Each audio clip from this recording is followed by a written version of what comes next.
Hey guys, it's Sam, and welcome to this little extra bonus video for this particular artwork. If you didn't watch the YouTube, or if you're watching this before the YouTube video, this is an artwork of Zine, a Twitch streamer. I talk more about him in the other video. This video is more focused on the process of me working on this portrait, drawing this portrait, just in case anybody was curious, and I sometimes feel awkward if I don't explain my process sometimes, because I know some people are curious, and I don't know, I like talking about art. So anyway, let's just get into it. So, drawing this portrait of Zine, first of all, it's very difficult to find a picture of him. I ended up having to go to one of his Twitch streams and kind of hope for the best in terms of getting a good angle, a good smile, a good anything. And you can't really pause on Twitch because then like a black screen shows up. So you have to print screen at just the right moment. But I did. I found a really good shot, and I had to adjust things a little bit. He was kind of looking off to the side. I had to move his eyes over. But aside from that, most of this process is pretty standard. I've talked about this before. I'll add some links in the description of the Patreon post that this will be posted on to some additional things if you guys are curious. I use Strathmore mixed media pad for the final artwork, and I used the paints I can never pronounce properly. Grumbacher, I don't know. I use those watercolor paints and then just traditional synthetic brushes for the brushes. So for portraits, most of my process has not changed over the many years. What I like to do is sort of sketch out the portrait. What I didn't show, what I did first was I traced the screenshot a couple of times digitally, and I made a really clean copy digitally, which is very helpful if you're trying to just see the lines without the forms, just to kind of give you that hard edge and placement. I don't know, just it helps me a lot to get rid of all the color and the shading and just kind of see this just straight on proportions with no distractions. So after I do that, I did this on a live stream, several pages in my sketchbook of just trying to get his face shape, to get placement, to get used to drawing his face. I definitely recommend this, even if you're doing something digitally, to just get used to whatever it is you're drawing. It doesn't have to be a portrait, it can be anything. I recommend tracing it a couple times. I mean, you can just go straight from tracing and just use your traced lines, that's fine. But I kind of wanted to do a little bit more freehand on this one, and that always ends up being more of a pain, but it was worth it. So yeah, several sketchbook pages of just trying to analyze the different features of his face and his face shape, and the whole time I kept thinking he had a rectangular face shape, and after, like, at the very end of the live stream, I was like, nah, his face is a square. And I'm like, wow, once I did that, drawing his face and figuring stuff out was so much easier. I should have done that from the start. But yeah, this is why you do prep sketching before you go into your picture. You figure out these things. So after I did that a couple times, I think I even traced his face. Yeah, I traced his face a couple times in my sketchbook just to kind of have it there in person and just get more of a physical feel for it, since drawing digitally, especially with the tablet separate from your screen, it's not as connected in the brain. So having traced it traditionally a couple times, I think helped a lot too. And then just having a nice clean trace next to my actual drawing, I can kind of look back and forth and quickly catch some things if I can. Anyway, after all that, I start the actual drawing process on the paper. And I've done this technique many times, and I've explained this before in more detail, and I guess I have time to go over it. Why not? So that's what this video is for. So what I like to do if I want to get a more accurate portrait instead of a more stylized or a looser portrait is start off with the most absolute basic information possible. So in this instance, his face shape, and then just marking in little lines very lightly with pencil where his eyes generally are, where his nose generally is, where his mouth generally is, things like that, just marker placements.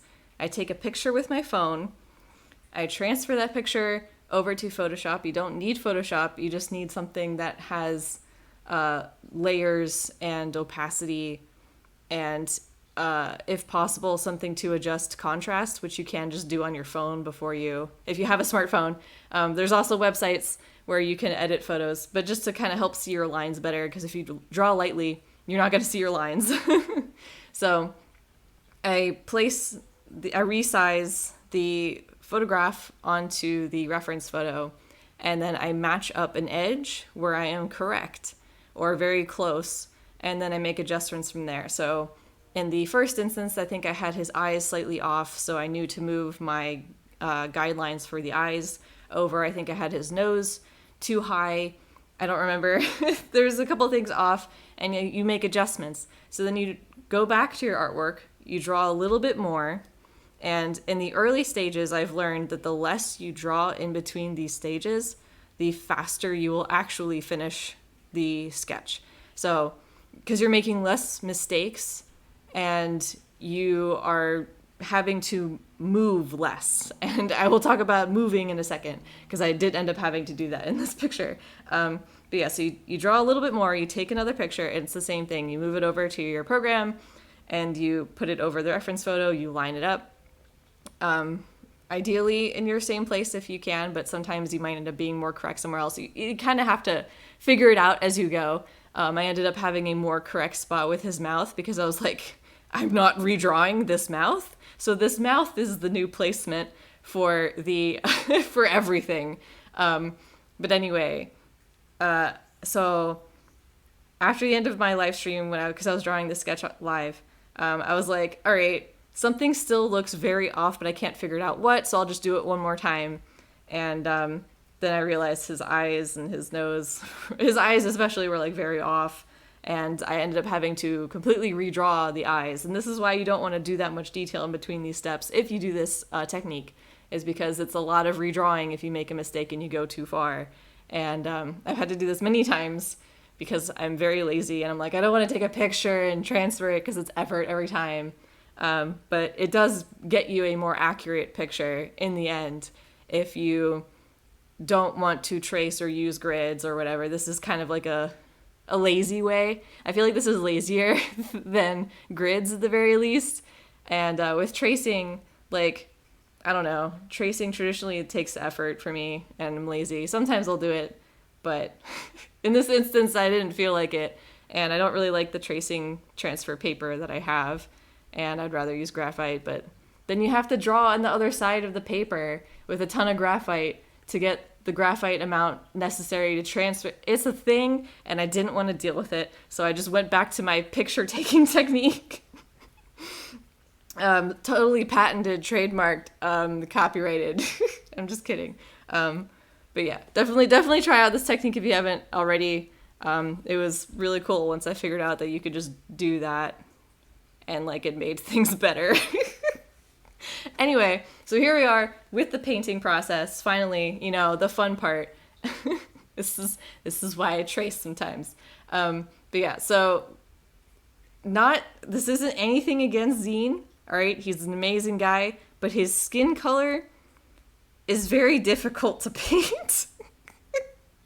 It's a really pretty skin color. I really like it. It's got these really nice oranges, these really nice pinks, but they're like, it's difficult to describe, at least in the reference photo I was using. Like, they're laid out in a way that I was like, I couldn't wrap my head around it, and it's probably just because I'm very inexperienced with watercolor and portraiture and stuff like that. But I don't know, I had a really hard time capturing it, and I wanted to have a good base down because I've seen a lot of other portrait watercolor artists doing this, and I'm like, this looks really cool, I want to be able to do this too.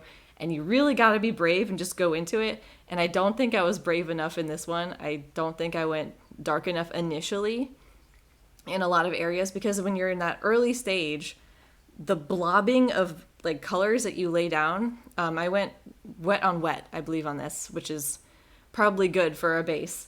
And I don't know, I just don't think I went brave enough with it, and I think that was to the detriment of this picture. I also don't think this is really the right paper to do that sort of technique. I talked about this paper more in one of my recent videos of Canson versus Strathmore. I had to remember what I called it. But this paper in particular just dries extremely fast, which is one of the reasons why I picked it. because you can make a project go faster with this paper, but on the downside, like, you have less time for the colors to blend, for the colors to bleed, to move things around. So there's some pluses and minuses with this paper, but in general, I also like this paper for gifts. I think this is like a really nice size, and it's just a really simple, basic paper. Anyway, so went with the base. I left some areas pure white, pure paper white. He does have some highlights on his skin. I probably should have left some more. I covered it up later in his hair, and I kind of regret that. But I think I did pretty well here, leaving some whites. I'm still pretty new with portraiture in terms of watercolor. So, still learning process here. And then a lot of this now is just kind of layering things down, gradually getting darker. I kind of wish I was a little bit braver and just went like more dark from the start, but I always get hesitant when it's a gift. I need to do like more self-portraits or something, or maybe like, I don't know, just draw some random person so I don't feel attached to it and be like, oh, I don't want them to not like it. I want it to look good for them. So yeah, I was feeling less brave on this, and I shouldn't have, but it's little helping it. But maybe next time I'll do a self-portrait and I'll be like, I'm going black from the start. Just pure. I have this giant tube of ivory black and I'm never going to use it. Why did I buy it? I don't know. Payne's gray is so much better. And old Sam, baby Sam, was like, nah, mate, let's get some black. If you don't know watercolor, then you don't know this Payne, all right? Just to explain, Payne's gray, best color, all right? 1,000% necessary in any watercolor kit. Black, throw it away. Anyway, so I used a couple different brushes for this. I guess I'll go over that. I used around 10, I believe, and then a flat, which I think is a 10. I don't have them right next to me, so I can't remember. I also used a fan brush, and for the majority of the painting, it was just the round 10. And then a little bit for just the larger areas, like behind him, the background, the blue background. And then, did I do it on his shirt? I can't remember. But I didn't really use the flat that much. And then I used the fan brush a little bit on his stubble and his beard. And I don't know how I feel about it. I guess it added a little bit of texture, but it's not anything I was blown away by. I was kind of nervous, actually, about the round brush being weird with texture, because like it's actually a really nice brush. I do like this brush. I'm really pissed that the tip for some reason is now bent, so that's really frustrating. But you can get really thin and small with this brush, and also really thick, and I like that a lot. So I was just kind of wondering how this beard was going to turn out with this sort of blobby look, but I think I kind of like it. I did a little bit of stippling, and then a little bit of kind of like, I'm like doing the motion with my hand as if you can see me, like a water drop, I guess. And I think it kind of fit. I think it worked out. And I think with like some of the strokes showing in other areas, largely because this paper dries so freaking quickly, I think it kind of matched. So I think it worked. I think it's okay. One thing that was just a little frustrating with this painting, to no fault of Zine, of course, was just the lift. I kind of forgot that this paper does have a bit of lift to it. And when I was kind of painting over areas that were dark, like the background, his shirt, the headphones, I was getting some lift. And then, oh man, it happened in his hair too. And I was just like, no. Because the struggle of trying to go back over it and darken it. And it's just like it keeps lifting more and you just don't know what to do. And that was my life. Oh, and then another thing I did with this as well, and I do recommend this for traditional artists as well, especially for traditional artists, because digital artists, we have it so easy, right? We can just click a button and we have our picture in black and white. So for traditional artists, if you don't already do this, I definitely 1,000% recommend taking a picture of your artwork and turning it black and white and changing the saturation like all the way down to black and white. And that definitely helped me see my values better, so I knew what areas to make darker or what to keep light. And that actually saved me because I was going to keep darkening up the background, but then I realized his headphones were significantly darker and it would look bad if both of them were equally dark, because then he's just kind of lost. So definitely check your values, 1000% check your values. Definitely helps keep a nice balance. And then for the white in the end, I guess I could have used white paint now that I'm thinking about it. White watercolor paint is opaque-ish, so could have used that. I didn't end up doing that. I used my Molotov? I don't remember what it's called. It's like an acrylic paint marker. And oh boy, was that scary. That thing leaked everywhere. But after very carefully making sure that I got all the leakage out, and I tested it a bunch of times on my spare sheet, which I do recommend having like a spare sheet just to test colors or to wipe off some paint or something. I also use a towel. I don't use paper towels because I don't want to just have a bunch of trash. So I use just a regular towel, and that's how I dry and clean my brushes.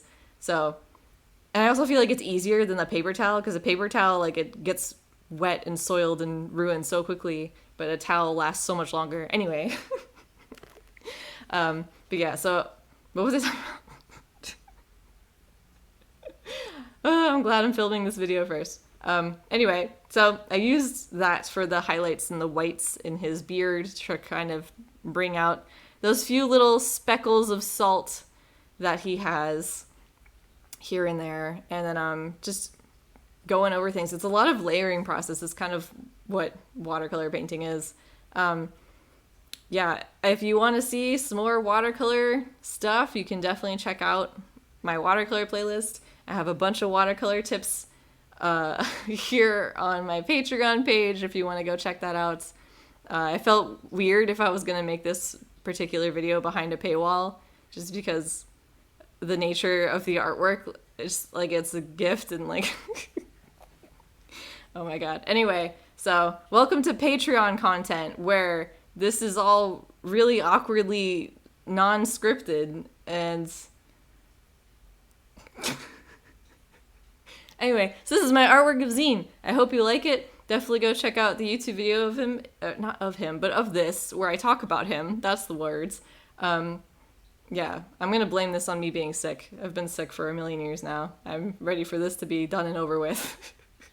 The sickness, not the video. Oh my god. Anyway, hope you guys enjoyed. Thanks for watching. Again, I'll have a bunch of links on the Patreon post, just of more information, more references, more tutorials and stuff like that, if you want to check that out. And I hope this helped. Thanks for watching.